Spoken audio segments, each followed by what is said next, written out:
आज हम कक्षा 6 के गणित प्रकाश के अध्याय नंबर 6 परिमाप और क्षेत्रफल के पैराग्राफ नंबर 6.2 जो कि है आपका क्षेत्रफल, इसके अंतर्गत पेज नंबर 139 के ऊपर आइए पता लगाएं में आपको बहुत ही महत्वपूर्ण, बहुत ही इम्पोर्टेंट 10 ग्राम से संबंधित क्वेश्चन दिए गए हैं। आज हम उन्हें सॉल्व करने वाले हैं।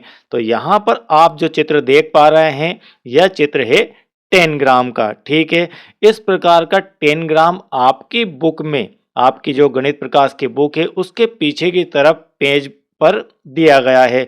आपको सबसे पहले यह निर्देश दिए गए हैं इन क्वेश्चनों को सॉल्व करने से पहले कि आपकी पाठ्यपुस्तक के अंत में दिए गए 10 ग्राम के टुकड़े काटिए। तो इस प्रकार का चित्र आप अपने बुक के अंदर देखेंगे, उसे आपको काट लेना है।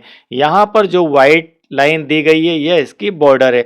बस इसकी बॉर्डर को लेकर आपको कैंची से इन सारे चित्रों को अलग अलग कर लेना है। सारे डिफरेंट डिफरेंट कलर है, तो एक कलर का आपका यहाँ पर एक टुकड़ा हो जाएगा। तो ए, बी, सी, डी, ई, एफ और जी, इतने टुकड़े आपके पास हो जाएंगे। कुल मिलाकर 4, 2, 6 और 1, 7 टुकड़े वहां से निकल जाएंगे। अब निकालने के बाद आपको इन क्वेश्चनों के आंसर इन टुकड़ों के आधार पर देना है। चलिए कैसे कार्य करेंगे हम समझते हैं।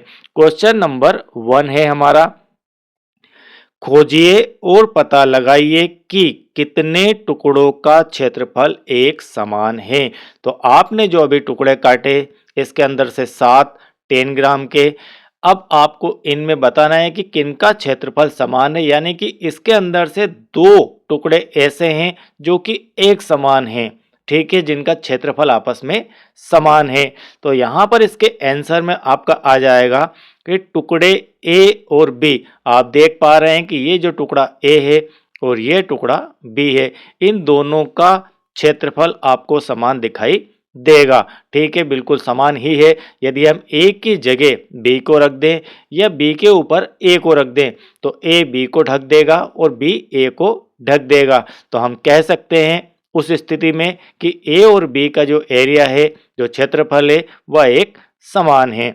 चलिए इसी प्रकार से क्वेश्चन नंबर 2 है आपका, आकार डी, बड़े ही ध्यान से समझिए, ये आपका बेसिक कॉन्सेप्ट है एरिया का। ठीक है, यदि ये बात आप समझ गए तो आपको क्षेत्रफल का काफी कुछ कॉन्सेप्ट समझ में आ जाएगा। आकार डी, अब आपको देखना है इस डी को। आकार सी, इसको देखना है की तुलना में कितने गुना बड़ा है। अब आपने इन्हें काट भी लिया होगा या आपके पास भी होंगे, तो आपको बताना है कि डी की तुलना में, सॉरी सी की तुलना में डी कितना बड़ा है। तो यहाँ पर दिखाई भी दे रहा है कि सी छोटा है, क्षेत्रफल में वो डी बड़ा है, लेकिन कितना बड़ा है यह बताना है। साथ में सी, डी और ई के बीच में क्या रिलेशन है, सी, डी और ई, इन तीनों के बीच में क्या रिलेशन है यह भी आपको बताना है। अब यदि हम इसे इस प्रकार से समझें कि ये आपका डी है, ठीक है, और ये आपका यहाँ पर सी है। अब यदि इसे आप इस प्रकार से देखें, इस डी को ऐसे 2 टुकड़ों में देखें, तो आपको यहाँ पर एक सी और एक सी, 2 सी नजर आ जाएंगे। ठीक है, तो हम यहाँ पर कह सकते हैं कि सी से डी का क्या रिलेशन है, सी से डी जो है क्षेत्रफल में दुगना है, तो डी का क्षेत्रफल सी से दुगना है, हम ऐसा लिख सकते हैं। इसके बाद ई, सी और डी में क्या रिलेशन है यह बता देते हैं। तो हमने सी से डी का दिखा दिया और अब हम सी से ई का दिखा देते हैं। यदि आप इस ई वाले को उठाकर इस सी वाले के ऊपर रख दें, यहाँ पर तो सी से ई ढक जाएगा, या सी से ई या ई से सी, किसी को किसी के ऊपर रख दें तो पूरी तरह से इसको कवर कर लेगा। तो हम कह सकते हैं कि दोनों का क्षेत्रफल, दोनों का एरिया एक समान होगा। ठीक है, चलिए देखते हैं नेक्स्ट क्वेश्चन। क्वेश्चन नंबर 3 है इस 10 ग्राम का, किस आकार का क्षेत्रफल अधिक है।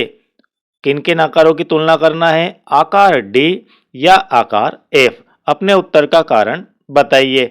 तो आकार एफ की बात की जा रही है और आकार डी की बात की जा रही है। तो यहाँ पर हमें डी और एफ दोनों को देखना है कि इन दोनों में किनका क्षेत्रफल अधिक है, कम है या फिर समान है। तो हम यहाँ पर लिखेंगे कि आकार डी और एफ का क्षेत्रफल एक समान है। पर कैसे, यह हम कैसे जांच करेंगे? दोनों आकृतियां आपको अलग अलग आकार की दिखाई दे रही है। यह आपका वर्गाकार है, यह आपका त्रिभुजाकार है एफ वाला। यदि आप एफ वाले को देखें, यदि आप इसको इस प्रकार से टुकड़ा कर दें, एफ को इस प्रकार से, तो आपको क्या प्राप्त होता है? एक सी यहाँ पर दिख जाएगा, एक सी यहाँ पर दिख जाएगा। तो आपको यहाँ पर दो सी टाइप की आकृतियां मिल जाएगी। और हम देख चुके हैं अभी कि ये जो सी है और डी है, इसमें क्या रिलेशन है? ये इसका डबल है। जस्ट हम देख चुके हैं कि सी से डी डबल है। इसका अर्थ है कि यहाँ पर भी आपको दो सी आ रहे हैं और इसके अंदर भी यदि इसे आप दो टुकड़ों में करें तो एक सी यहाँ पर आ जाता है, एक सी यहाँ पर आ जाता है। देन हम कह सकते हैं कि डी और एफ का क्षेत्रफल आपस में समान होगा। चलिए इसके बाद प्रश्न नंबर 4 है, किस आकार का क्षेत्रफल अधिक है, एफ वाले का या फिर जी वाले का? अपने उत्तर का कारण बताइए। आपको एफ और जी के अंदर तुलना करना है और बताना है कि किसका क्षेत्रफल अधिक है, किसका क्षेत्रफल कम है या फिर समान है। तो यहाँ पर आप जी और एफ को यदि देखते हैं तो अलग अलग शेप लिए हुए हैं। ये अलग चतुर्भुज है और ये एक ट्राइंगल है। लेकिन यदि आप इसको इस प्रकार से डिवाइड कर दें, किस प्रकार से? इस प्रकार से डिवाइड कर दें, तो आपको यहाँ पर वही बात कि एक यहाँ पर सी और लगभग एक सी यहाँ पर आपको मिल जाता है। यानी कि सी आकार के शेप यहाँ पर दो आपको दिखाई दे जाते हैं, जस्ट इसके जैसे। देन हम कह सकते हैं कि एफ और जी इन दोनों का क्षेत्रफल आपस में समान होगा। चलिए ये कार्य आप इन टुकड़ों को काटने के बाद बड़ी ही आसानी से कर पाएंगे। इसके बाद प्रश्न नंबर 5 है, इसके अंदर आकार जी की तुलना में आकार ए का क्षेत्रफल कितना है? अब किसकी तुलना करना है? जी की, इस जी की तुलना और इस ए की तुलना हमें करना है और बताना है कि किसका क्षेत्रफल अधिक है और कितना अधिक है। क्या यह दोगुना बड़ा है, क्या यह 4 गुना बड़ा है? तो किस किस की बात की जा रही है? ए और जी की। ए और जी की तुलना करना है। तो हम यहाँ पर देख पा रहे हैं कि हमने अभी इस प्रकार से इसे समझा, हम इसे इस प्रकार से समझते हैं। अब हम इसको ऐसा कर लेते हैं, इसमें आपको एक से यहाँ पर दिख जाता है, एक से यहाँ पर दिया गया है और यदि इसके दो टुकड़े करें तो एक से यहाँ पर है, एक से यहाँ पर है। अब आप बताइए कि ये जो मेरा पेन चल रहा है, इस पेन के अकॉर्डिंग यदि आप देखें तो क्या ये ए के बराबर है? यानी कि ए के अंदर कौन कौन शामिल है? एक सी, एक सी, एक सी और एक सी। इस प्रकार से 4 सी की आकृतियां, 4 सी के शेप यहाँ पर मिल जाते हैं। अब इसके अंदर से आप 2 सी को हटा दीजिए। तो 2 सी को हटाने का अर्थ है कि अब आपके पास 2 सी यहाँ पर बच गए और ये 2 सी आपके क्या है? जी है। तो ये इसका आधा हुआ, ये इसका 4 भाग, यानी 4 सी बराबर बराबर है। समझ गए? 4 सी के बराबर ए है, यानी कि 4 सी के बराबर ए है। और जी आपका कितना बराबर है? जी के अंदर आपके 2 सी हैं, यानी हम कह सकते हैं कि ये जो जी है इसका क्षेत्रफल ए के क्षेत्रफल का आधा है, या जी से ए का क्षेत्रफल दुगना है। तो इस प्रकार से इसे लिखा जा सकता है। चलिए इसके बाद यहाँ पर प्रश्न नंबर 6, और यह बिल्कुल आईएमपी है, उसे बड़े ही ध्यान से आपको समझ लेना है। क्या आप सातों टुकड़ों से बने बड़े वर्ग के क्षेत्रफल को सी आकार के क्षेत्रफल के रूप में लिख सकते हैं? यानी कि इस पूरे आकार के अंदर आपको 7 टुकड़े दिए गए हैं, ए से लेकर जी तक के। अब आपको इन सबके शेप को सी के टाइप में लिखना है। कैसे लिखना है? सी के प्रकार से लिखना है। तो हम यहाँ पर मान लेते हैं, सबसे पहले बहुत ही ध्यान से समझ लीजिए, क्योंकि जितनी ध्यान से आप मेरी बात सुनेंगे, धैर्य से समझेंगे, उतना ही बेहतर आपको इसका बेसिक समझ में आ जाएगा। c बराबर x, हम c की वैल्यू क्या मान लेते हैं? एक जो c है उसका क्षेत्रफल है x। कितना है? x इकाई। अब हम एक एक करके इन टुकड़ों की व्याख्या करते हैं और c के प्रकार में बदलते हैं। अब सबसे पहले आप इस चित्र को देखें तो a और b ये दोनों क्या है? बराबर है, बिल्कुल बराबर दिखाई दे रहे हैं। ठीक है, इसको यदि 4 टुकड़ों में कर लिया जाए तो एक टुकड़ा ये है और एक टुकड़ा ये है, ये दोनों टुकड़े आपस में बराबर है, तो आकार ए बराबर बी। ठीक, एक बात तो यह हो गई आपकी कि ए आकार बी के बराबर है। इसके बाद सी और ई, ये आपकी बुक में भी दी है 3 बातें कि सी और ई आकार आपस में बराबर है। उसके बाद आकार डी जो है 2 सी के बराबर है, या फिर हम कह सकते हैं कि आकार आपका डी जो है 2 ई के बराबर है, क्योंकि सी और ई को आपस में बराबर कहा गया है। ठीक है, सी और ई जब आपस में बराबर है तो डी के तुलना में ये आधे हैं, सी बी और ई बी, या सी से डी दुगना है और ई से डी दुगना है। तो ये 3 बातें आपकी बुक के अंदर दी गई है, इसे आप नोट डाउन कर सकते हैं और वहां से देख सकते हैं। चलिए, इतनी बातें रेडीमेड हमें मिल गई। अब आगे बढ़ते हैं, इनसे आधार बनाकर आकार डी की पहले बात करते हैं। किसकी बात करते हैं? आकार डी की। तो डी अभी हमने जस्ट यहाँ बुक से देखा कि डी जो है 2C या 2E के बराबर है, तो हमने लिख दिया 2C, और एक C को हम मानते हैं x, यानी कि आप यहाँ पर लिख सकते हैं 2x, ऐसा आप समझ सकते हैं, या फिर 2C भी इसे लिख सकते हैं। हमें क्या करना है? सभी टुकड़ों को किस फॉर्म में बदलना है? C के फॉर्म में बदलना है, तो ये आपका हो गया 2C के बराबर। चलो, D का काम खत्म हुआ। E को लेते हैं। हम देख चुके हैं कि E और C आपस में बराबर है, यानी कि ये जो आपका E है यह भी C है, और C तो आपका C ही है ही सही, तो इन दोनों का काम भी फिनिश होता है। अब हम बात करते हैं F की, इसकी बात कर लेते हैं। ठीक है, एफ में हमने अभी जस्ट देखा था कि इसके अंदर 2C है, इसको अगर इस प्रकार से हम 2 टुकड़ों में कर दें तो 1C यहाँ पर, 1C यहाँ पर। ठीक है, तो इसके अंदर कितने C हो गए? इसके अंदर हो जाते हैं आपके 2C, यानी हम इसे लिख सकते हैं 2x या 2x इकाई। चलिए, इसके बाद हम बात करते हैं G की। इस G की बात कर लेते हैं। G और D की जब हमने तुलना अभी पिछले क्वेश्चन के अंदर की थी तो क्या पाया था? हमने यह पाया था कि D और G का जो क्षेत्रफल है वो आपस में बराबर है। इसके अंदर भी आपको 2C मिल जाएंगे, इसके अंदर भी 2C मिल जाएंगे।